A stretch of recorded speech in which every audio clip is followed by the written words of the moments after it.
Good evening across America and around the world. I'm William Cooper, and yes, folks, my voice is once again failing. I beg your patience and your forgiveness. But don't worry about me. Remember Randy Weaver and pray for those under siege by federal forces in Waco, Texas. They have committed no crime. They have broken no law.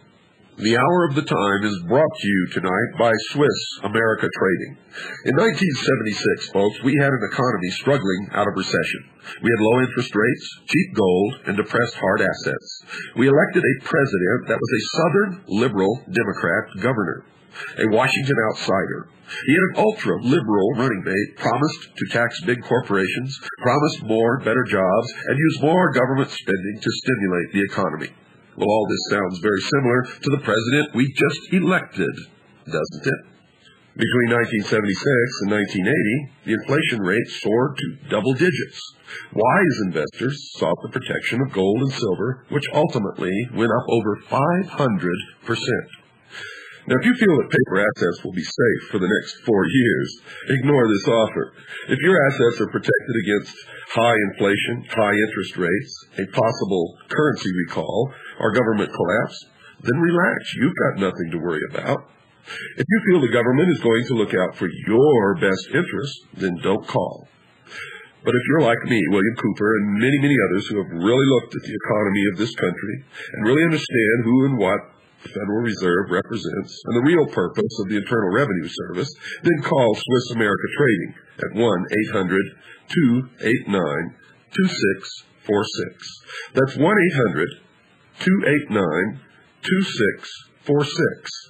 And have the experts there show you how you can protect yourself.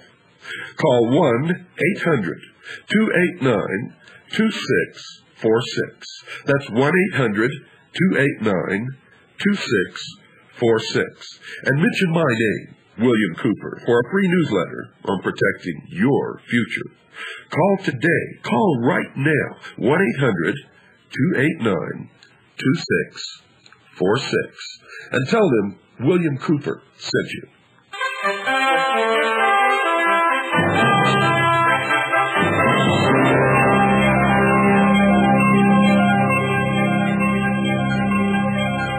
The siege continues in Waco, Texas. A small group of American citizens exercising their rights under Article 1 of the Constitution, which gives them freedom of religion, and their rights under the second article and amendment to the Constitution, which gives them the right to keep and bear arms. They have committed no crime. They have broken no laws. They are resisting alone, overwhelming odds, in an attempt to stop the encroaching totalitarian socialist state that we will all know as the New World Order.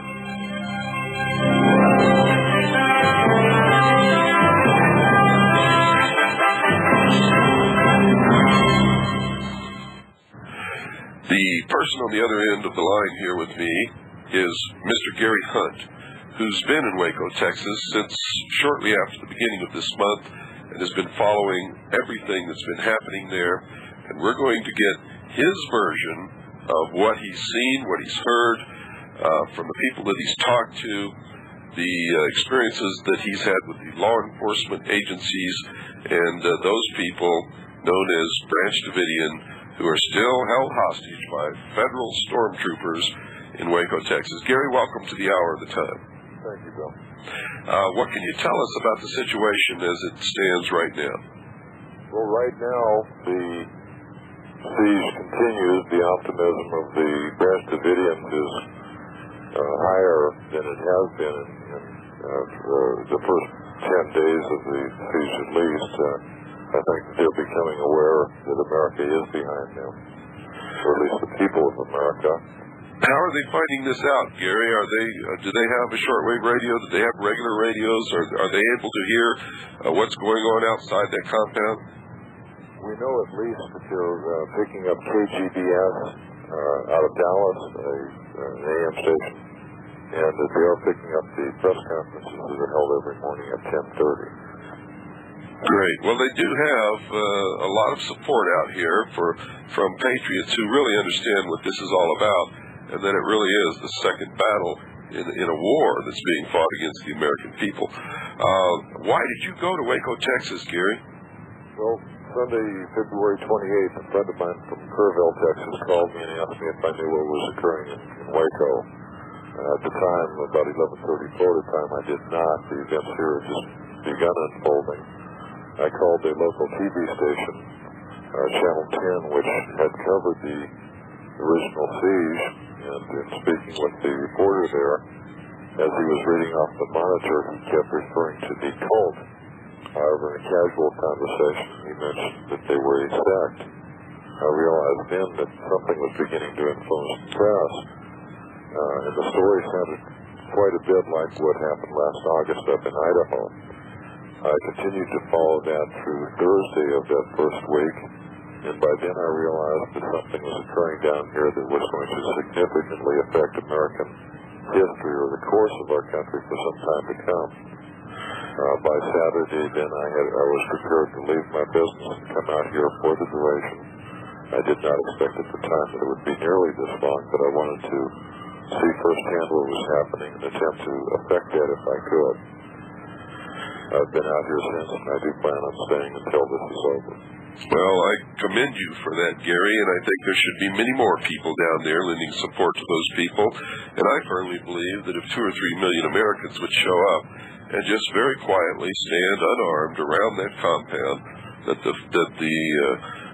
siege would have to be lifted at that point, and there would have to be a congressional investigation call. However, I don't give too much hope that that's going to happen. But we'll have to wait and see. What happened when you got there? What was the first thing that you did? Well, one of the ideas that I had when I came here between Thursday and Saturday when I flew out, in fact, I had drawn up instructions, was to do exactly what you just mentioned.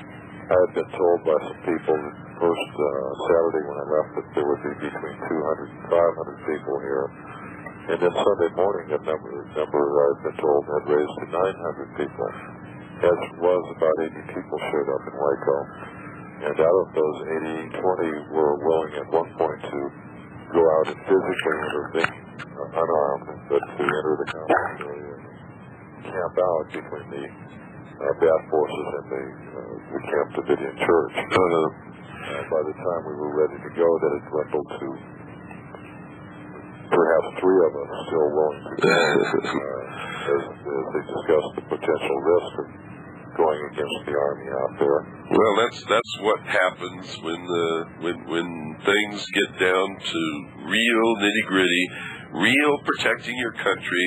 All of these people out there are willing to send their sons and daughters off to die in the Sahara Desert or someplace in the Middle East. So George Bush and all the other oil people can keep their oil and get rich, but when it comes to stand up and protecting their own country, they just melt away into the darkness.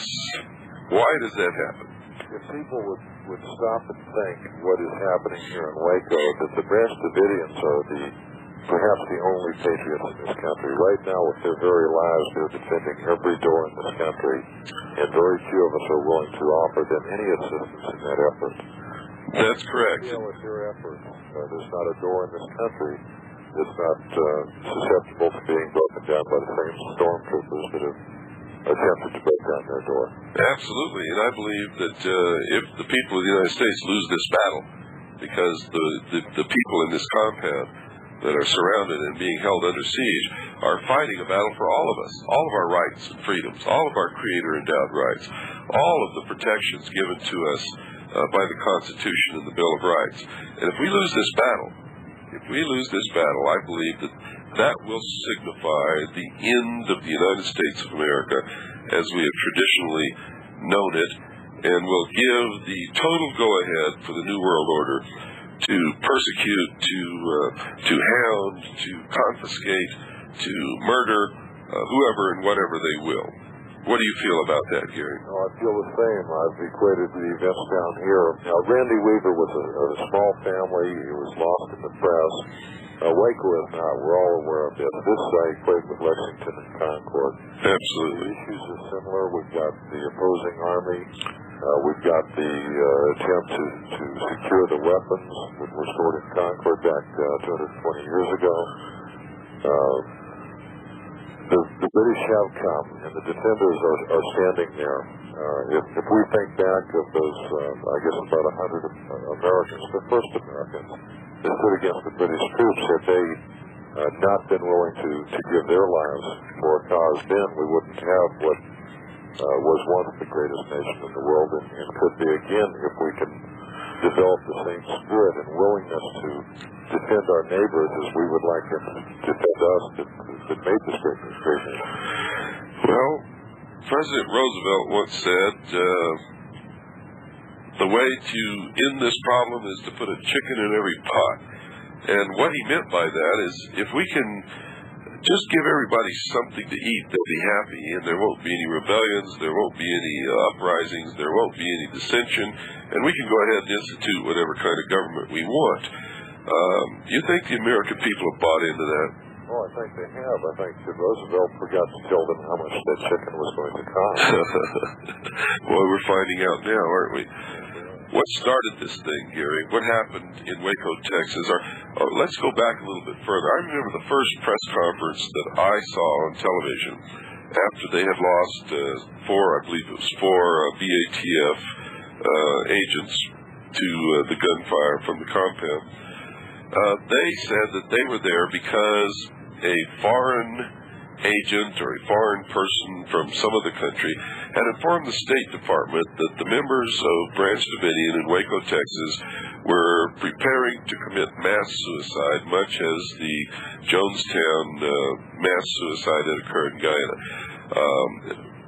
Is that what you believe started all this off? Well, I have not heard that story. The story that I've heard down here is that there was an investigation over illegal weapons.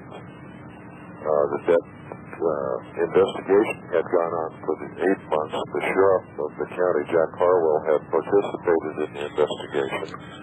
He had also explained to the BATF that in 1986, when David Cross was charged with attempted murder, that there were a number of weapons that were subsequently, after the mistrial, returned to David Cross.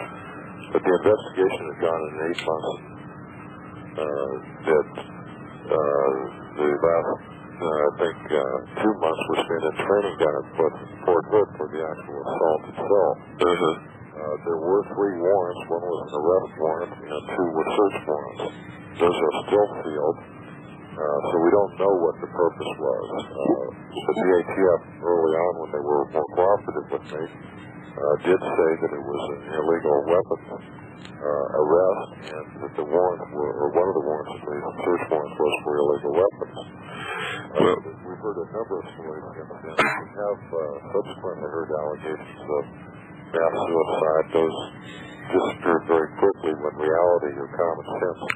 Of course, if they're going to commit mass suicide, they would have already done it. I mean, what more opportune time when the whole world is looking at them? That's just absolutely absurd. If they haven't committed mass suicide by now, then they never intended to in the first place. What we saw was on the network news, and it specifically stated that the State Department had received word from a foreign source that they were going to commit mass suicide. Now, right off the bat, I knew that that was a lie, because if that was true, there's no federal law against committing suicide. Federal troops have no authority, jurisdiction, or anything else there. But yet they sent the FBI and the BATF, which is, for those of you out there who may not understand what that means, Bureau of Alcohol, Tobacco, and Firearms, and they physically raided the place with SWAT team and anti-terrorist units without even trying to go through the motion of picking this guy up.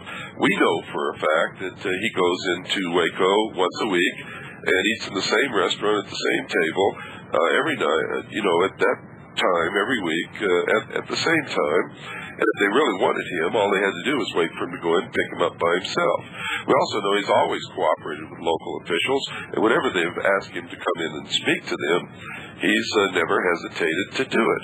So why do you think that if they were after him, why do you think they waited till these people were having their religious service and then raided them during the middle of that? Well, we know from the New York Times article on Sunday and subsequent answers by the FBI and ATF in the press conferences that there was an element of surprise involved, that they had moved the raid up, and they called it a raid from the beginning, not an arrest, but a raid. They moved it up from Monday the 1st to Sunday the 28th to maintain the element of surprise. They probably picked Sunday, hoping that everybody would be in a prayer service or a Bible reading or something, so that they could come in the second floor windows with their automatic German rifles and would be able to secure the complex with virtually no resistance. But Gary, in light of their statements that they're only after Koresh, and it's on and first it was because they're all going to commit mass suicide, and then they were cited as being terrorists. On news conferences, they called them terrorists, but we know they didn't go after them because they're terrorists, because they've never terrorized anybody. And now they're talking about federal firearms violations. And this is, they were after Koresh to do this. Why did they raid the compound when everybody was there? Why didn't they wait until they could get Koresh alone and avoid this whole scenario? Well, I think that their motivation behind that, the only logical conclusion I can come to is this was a training exercise in what they intend to be doing all over the country. And the reason they had so many people was probably the benefit of training 100 to 120 troops in one on-the-job training experience, how to break down doors and arrest large amounts of people with a massive force. Well, I think you're right on there. I think that's exactly why they did it. I think they wanted resistance. I think they wanted to create an incident. I think they wanted to make Christians look bad. I believe that they wanted to make anybody who owns a firearm look bad, even though that right is protected under the Constitution, and religion is protected under the Article 1 of the Constitution, and a lot of other things. What have you found out since you've been there, Gary? What's the truth about what's happening according to what you know and what you've found out? Well, the truth, as best I can tell, is not what the ATF and FBI tell us. They're constantly changing the stories. I do think the truth lies fundamentally in what you said. Abraham Lincoln, I think, told us many years ago that the Constitution should be preached from every pulpit. Now, if they don't want the Constitution in this country, obviously they've got to destroy the pulpit. And it's easy to make a man like David Koresh, who has a very strong following, look evil. And so they felt that they could go in with allegations of child abuse. The Jonestown scenario, which was brought up a couple of weeks ago and dropped very rapidly when they realized how foolish it was. It might have been the second time that occurred. And we now know all these things are false, but there are millions of Americans out there who watch their television and read their newspaper, and they believe anything the authorities tell them because they don't believe that the authorities would ever lie to them, even though they find out every year that they do. For instance, we know that Koresh is not a polygamist. We know that he has one wife. Is that correct? My understanding is he has one wife. And he has 2 children, also according to what we've discovered. Is that correct? I'm not sure how many children he's got. I do understand that one of his daughters, a 2-year-old daughter, was killed in the initial child. That's what we understand also. She was in the nursery, and the BATF people were firing blindly into the nursery after they threw a gas grenade in there. Well, they continue to assert that they are trained to pick their targets. Oh, they always assume that that's true. Why would they want to kill a 2-year-old girl? That's correct. Absolutely. Why? The truth is that they probably weren't picking targets at all. Our information is that they were firing blindly into the nursery and couldn't see because of the cloud of gas from the gas grenades. And we do have some video showing too a curtain being pulled back, and the stormtrooper could not pull it down, and obviously they did not stick their heads in to observe what was inside. Mm-hmm. But then after a short gap, there is smoke coming out as if a flashbang were thrown in that room. That seems rather indiscriminate to me, and when you consider the potential for damage from a flashbang or a percussion grenade, there is video evidence of lack of discrimination in their assault. Absolutely. Have the federal agents taken any means to suppress the truth of what's going on? Have they confiscated videotape? Have they threatened news reporters? Anything like that? Well, there are a number of abuses along that line. Let's see. We'll start at the beginning. We do know that Channel 10 had 2 newsmen that covered, 2 cameramen that covered the initial assault, and those were the videos that were seen at first, but had not been seen more than after the first showing. My understanding in talking with a number of people is that those were seized by the FBI as evidence. The FBI, or the ATF, I'm sorry, the ATF has admitted that they had at least 1 camera rolling during the entire event. Obviously, again, a training exercise, and they wanted to show how to do it. I'm sure they won't use it for training in the future, but that, again, is secured as evidence. Mr. Lewis Beam was down here 2 weeks ago Saturday, I think it was. He, under legal press credentials, was in the press conference, and he asked a question. He had merit, and that question was something to the effect that, can we take it by the Gestapo tactics that we used in this raid, that this is the beginning of a police state in America? Well, he was escorted out of the press conference and has never returned. You mean he was escorted out? There was no answer given? There was apparently a mumble stutter answer, but no concrete answer. And the rest of the press corps stood there and allowed this to happen without protest? That's correct. Well, I've come up with the term since I've been here. I used to refer to them as establishment press. Now I call them bubble press because no matter how complex the news, they've got to encapsulate that in a 2-minute bubble. I think they're a pack of miserable, traitorous cowards who haven't got the backbone or the balls to stand up and do what they know is right. They've sold themselves to somebody, I don't know who or why, and for what. I mean, journalists don't even get paid that much. Why would they go along with this? You know, I think some of it is pressure. I have a legitimate newspaper. I had gone to the press conference 4 days in a row, and then on a Thursday, the Thursday after Lewis Beam was in there, I was stopped at the door and taken over to a side room, and they asked me a number of questions about my newspaper and questioned the legitimacy of it. Finally, they agreed that it was legitimate. I'm not sure what legitimate newspaper means, but they determined that it was legitimate and allowed me in. It was on Thursday. I went to the press conference on Friday. Saturday I did not go, but Saturday evening there was a bit of an incident out at the press site near the complex. As a result of that, I was under the credentials of AEN out of Indiana. They had an agreement with me for me to go out with them to cover a portion of the story and look at the press site near the complex. It was the only time I've been there.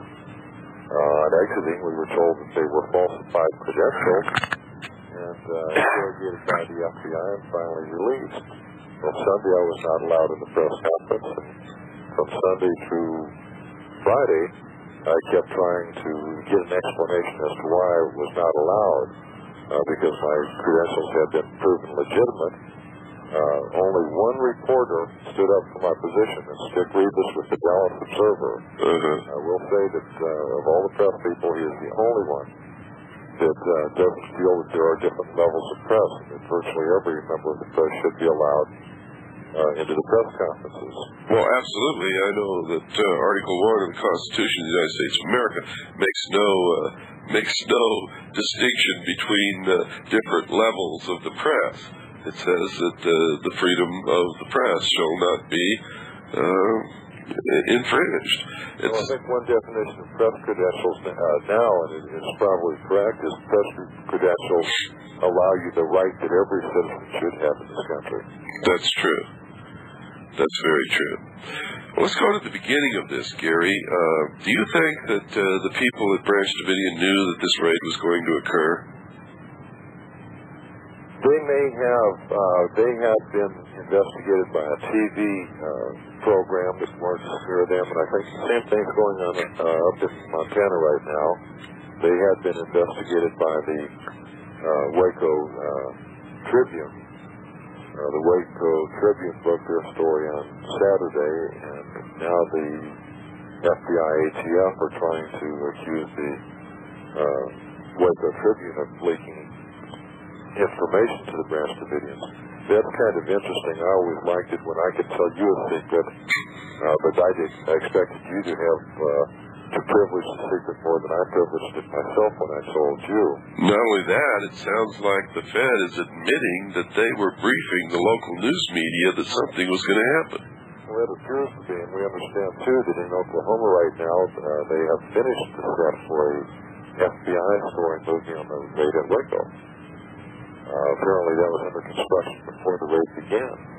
You mean they were filming a movie about this particular raid, and it was finished before the raid even began? Well, the movie was. The set was under construction when the raid began. Oh, I see. They were building a set to film a movie about this raid before the raid ever began. That's my understanding. I think that's been confirmed in the press conferences. This is incredible. So, as far as the secret, the FBI and ATF, or the ATF only at that time, expected other people to respect the secrecy of the secret, but they could not respect it themselves. Common knowledge. Now, also, Bellmead, the city, the Branch Davidian complex is near Elk, which is a fork in the road, but Bellmead is a little town just down the road from them, that the ATF forces suited up right off the main road, Highway 84, in the city parking area, the Civic Center, that morning. So here's between 80 and 120 people putting on their black battle gear. In a small town where anything unusual travels by word of mouth like lightning. Or even by telephone. Sure. So by going public 2 hours before the raid, when they were suiting up, there's not a high degree of secrecy that they could anticipate. Well, I don't think that they wanted any secret, Gary. I think that they wanted to ensure there would be armed opposition. I think that they wanted a show here to try to convince the American people, number one, that Christians are fanatical lunatics, and number two, anybody that owns a weapon is dangerous to everybody else. Well, when we were kids, we used to play with firecrackers, and every once in a while we got one with a fast fuse and ended up with sore fingers, and I think that's what kind of happened here.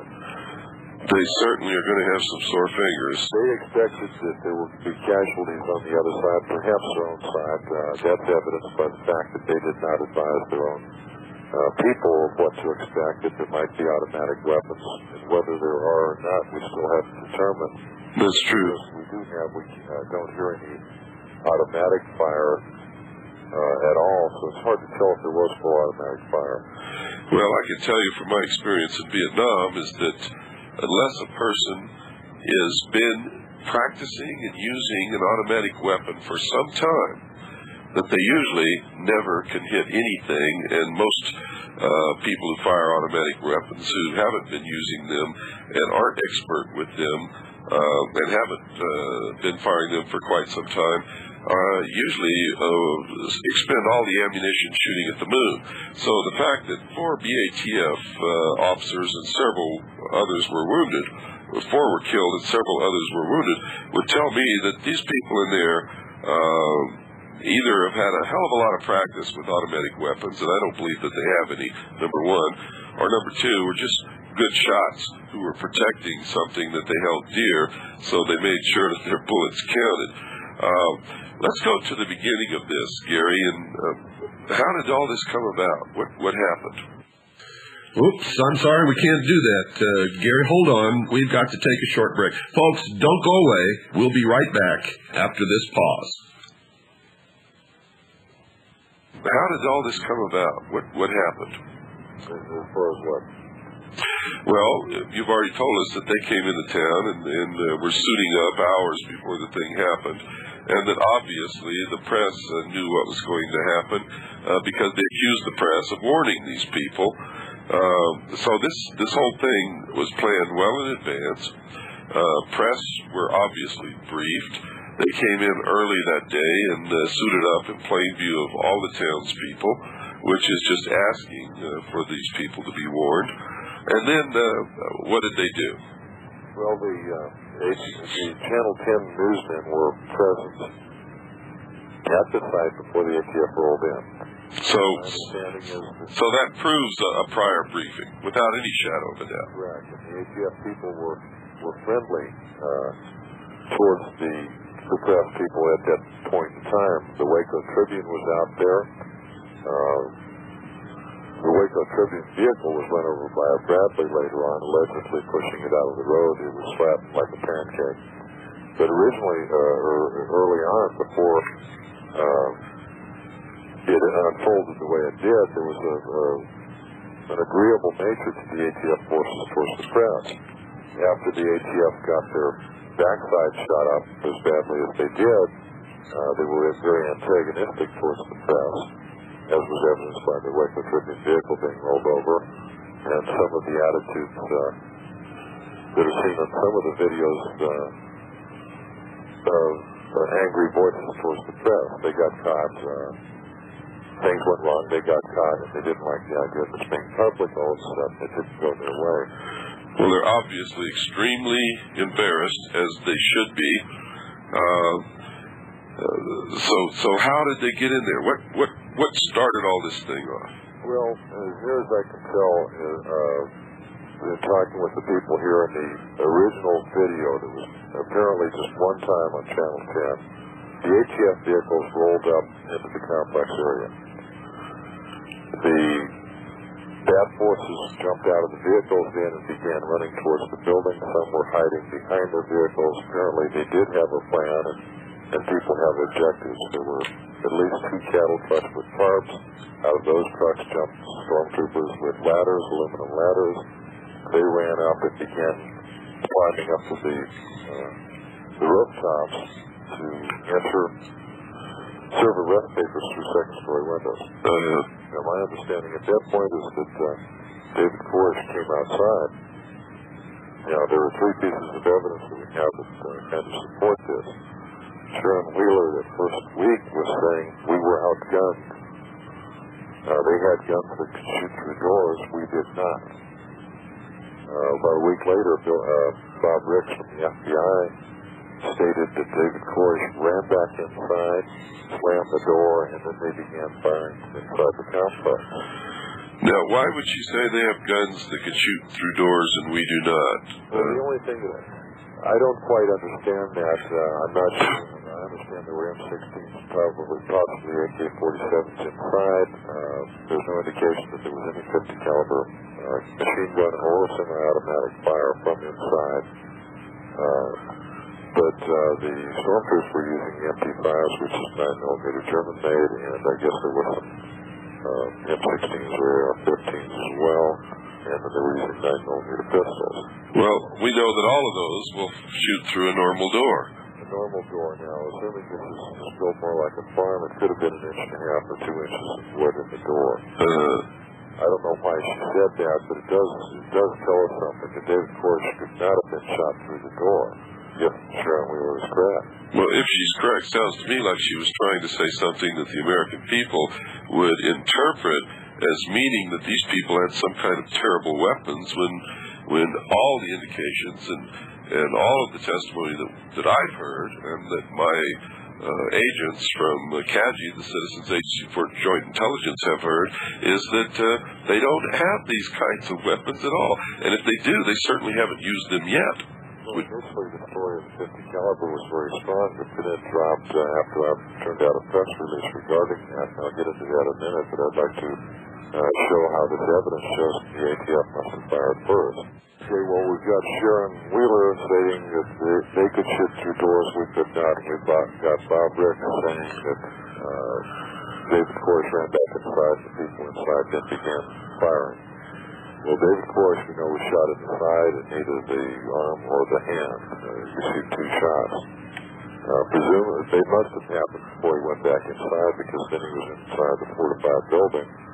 So I think we've got an omission on the part of Mr. Wilson that he failed to mention that the ATF had opened fire before David ran back inside. There was a statement earlier on when David was allowed access to one of the local radio stations where he was obviously in pain from the injury, but he was saying, I'd gone outside to see what had happened. They had their guns out. I said, don't shoot, don't shoot. They shot me, and I ran back inside. So we put all 3 of these together, and I think there can be little doubt that the ATF began firing. Now, speaking with the people here who saw the early videos, they have estimated to me that between a couple dozen and a couple hundred shots were fired by the ATF before the people from inside began firing. This conforms to all the information that we've received from everyone that we've talked to. Before we continue, Gary, there's been all this stuff in the news and the newspapers that Koresh claims that he's Jesus Christ. Does he really do that? Well, I have never met anybody or heard him on any of the broadcasts that they've given say that he was Jesus Christ. We have not been able to find anyone who's ever heard him say that either. In fact, we have found people who don't even like him or his church who say that he's never said that he's Jesus Christ, even though they don't like him and don't like his church. Go ahead, continue. I think he might say in a symbolic sense that he represents Christ, but then I compare that to the Pope of the Catholic Church who talks with God, and I don't see that there's much difference except the size of the 2 religions. Oh, well, there's quite a bit of difference. The Pope claims that he is God and that he's Christ's vicar on earth, and but be that as it may, I don't... We should get the ATF to go to the Vatican then. Oh, absolutely. That sure has automatic rifles. So what happened next? Well, the next significant event was the ATF obviously got their backside kicked, something totally unexpected. They had 4 dead. How many wounded? 16 wounded. 4 dead and 16 wounded. 16 wounded. Now, what they did then is made a plea to David Koresh to allow them to move their dead and wounded from the battlefield. Yes. And David Koresh, graciously, like a good Christian, allowed that to happen. The ATF, though, then denied medical supplies until the following Saturday, almost a week later, and still would not provide the sort of supplies that David asked for. David and his people do not believe in AMA medicine. They eat health foods and they believe in health remedies. I have tried to get even the Red Cross involved, and surprisingly, even the National Red Cross in Washington refused to cooperate to any degree in attempting to get humane supplies into David Koresh that would be health foods and remedies. So the FBI, or the ATF, expects the humanitarian considerations out of the people inside, but at the same time, they deny that same privilege to the people inside. Right, and then they call them terrorists. Well, they must be terrorists. How else could you justify turning off power and... No, they called the people inside terrorists. Well, they must be terrorists, because how else could the ATF justify cutting off their power? I mean, if we believe the ATF side, these people are worse than most of the enemies we've fought in any war, because we've always allowed them medical supplies through the Red Cross. So, I think we have to assume that the ATF is correct. These people are terrorists. There can be no other answer. Well, there has to be another answer, and we got to be careful with what we say over the air. if we don't really mean it, simply because there's a lot of people out there whom I really call sheeple, who might hear this broadcast and believe that you mean verbatim what you're saying right now. Well, let's clarify that. We've got some very humane people inside. We've had the ATF allege that they are holding their people hostage, that very freely they've allowed the release of a number of their people to come out. I say release, that's a misnomer. They have allowed their people to come out. Those who chose to come out, the hostages are the people inside of the complex. The hostage holders are the FBI denying them free access to. That's correct. The people inside are armed, and they're not being held hostage by Koresh or anybody else. They are in there because they want to be in there, and they're standing for principle and for ideals and for creator-endowed rights. They're standing for the Constitution, the Bill of Rights, and they are indeed being held hostage, but by the federal government and its agencies acting illegally, in my estimation. And are there military troops there, Gary? I have seen videos, and I'm trying to get copies of people in U.S. Army uniforms. Now, we've got some funny circumstances.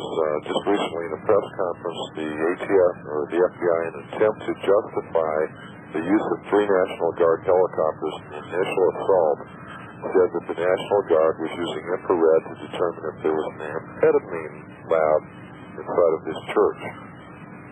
They did detect a hot spot. I would assume that hot spot was probably the kitchen, because on Sunday morning it would take quite a bit of heat to cook food for 120 people. But that was to justify the National Guard helicopters, so we know they were involved. The Bradleys apparently were National Guard and were on loan. I'm not sure if the operators were National Guard or ATF. ATF, in one of the press conferences, indicated the reason the Waco Tribune vehicle was run over is that their troopers are not trained in driving Bradleys. They brought the tanks up from Fort Hood.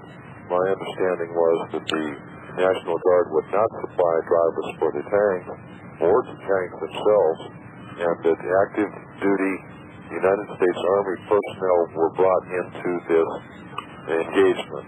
Now, to my understanding now, we've got the first military vehicles being used directly against American citizens since the Civil War. In what is supposed to be a law enforcement action, and the Constitution and the laws of this land expressly forbid the military in any way, shape, or form from being used for enforcement of the law. Is that correct? That's correct.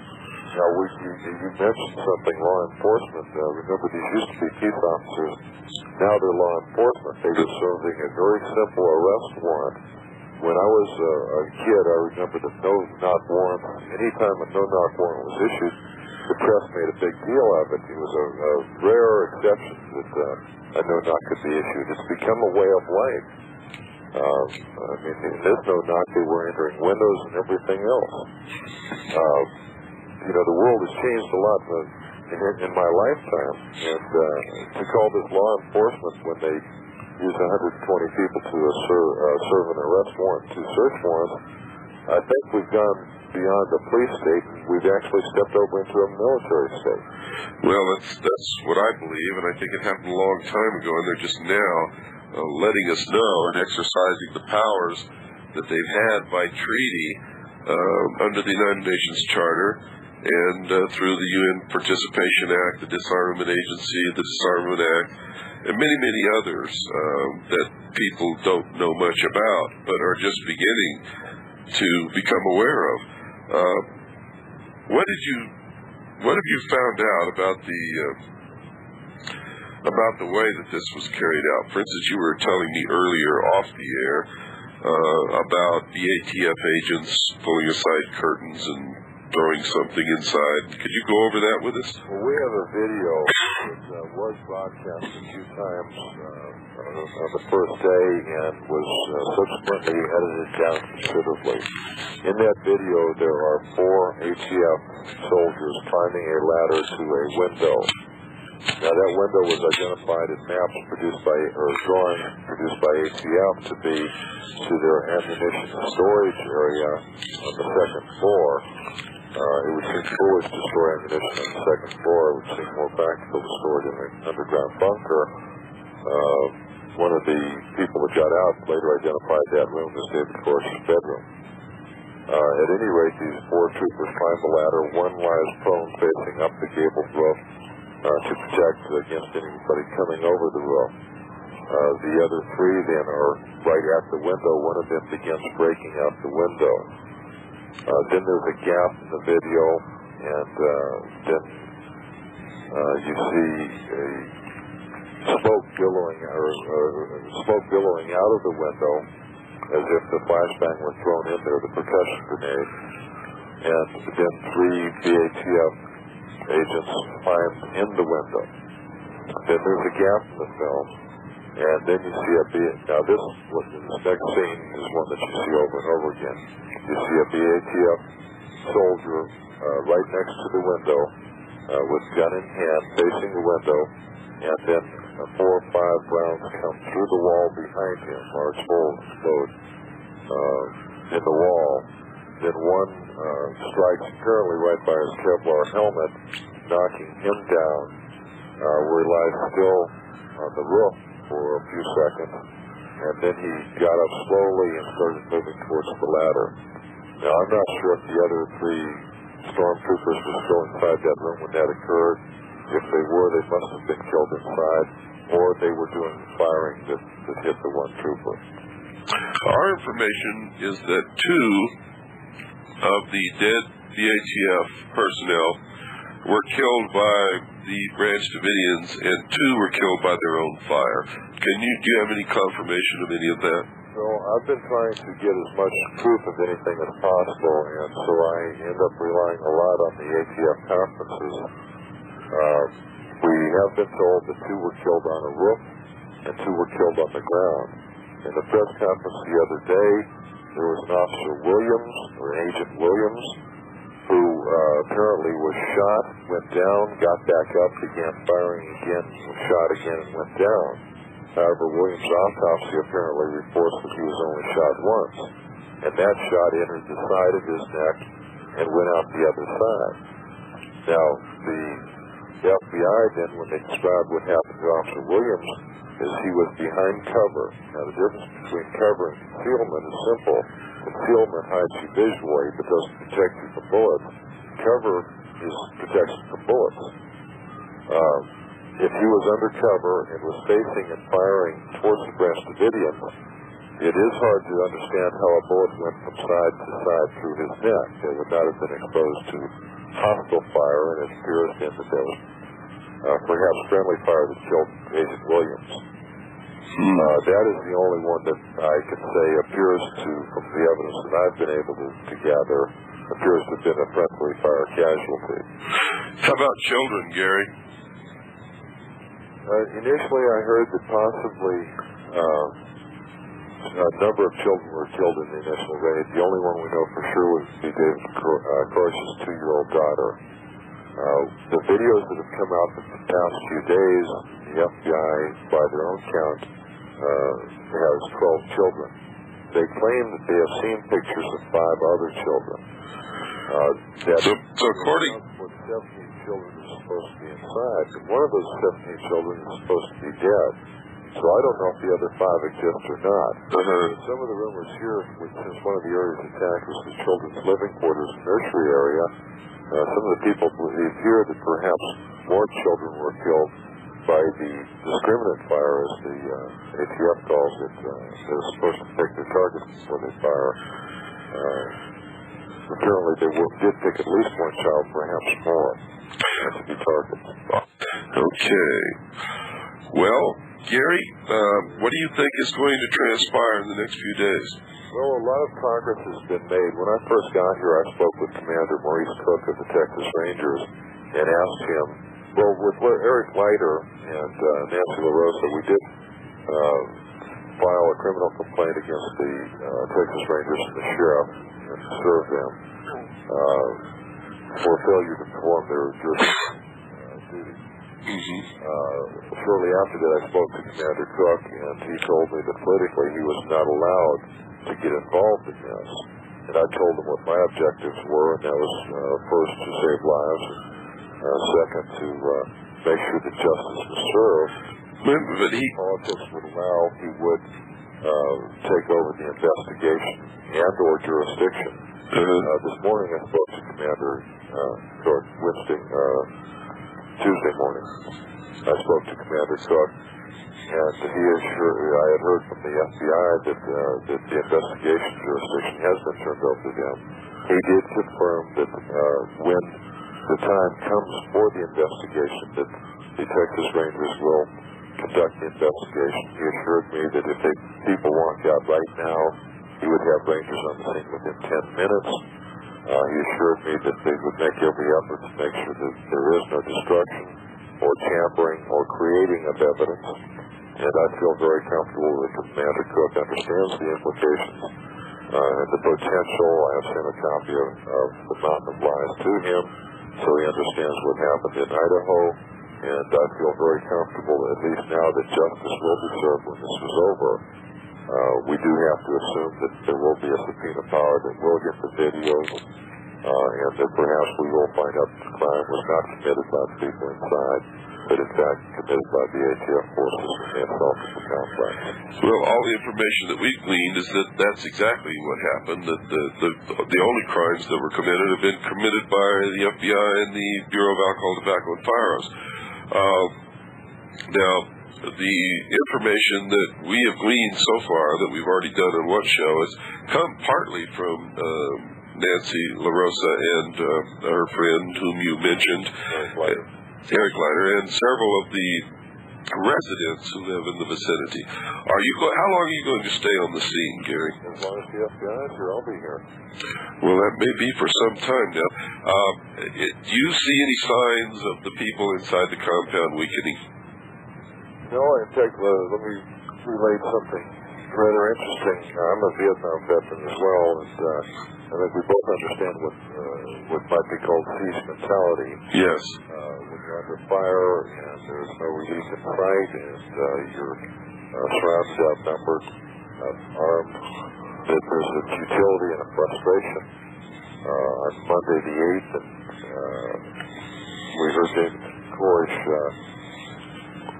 through the FBI claiming that he could blow a Bradley 50 feet in the air. I think that might have been a ploy by the FBI to plant the idea that there might be explosives in there, but at any rate, there appeared to be a siege mentality inside, the frustration.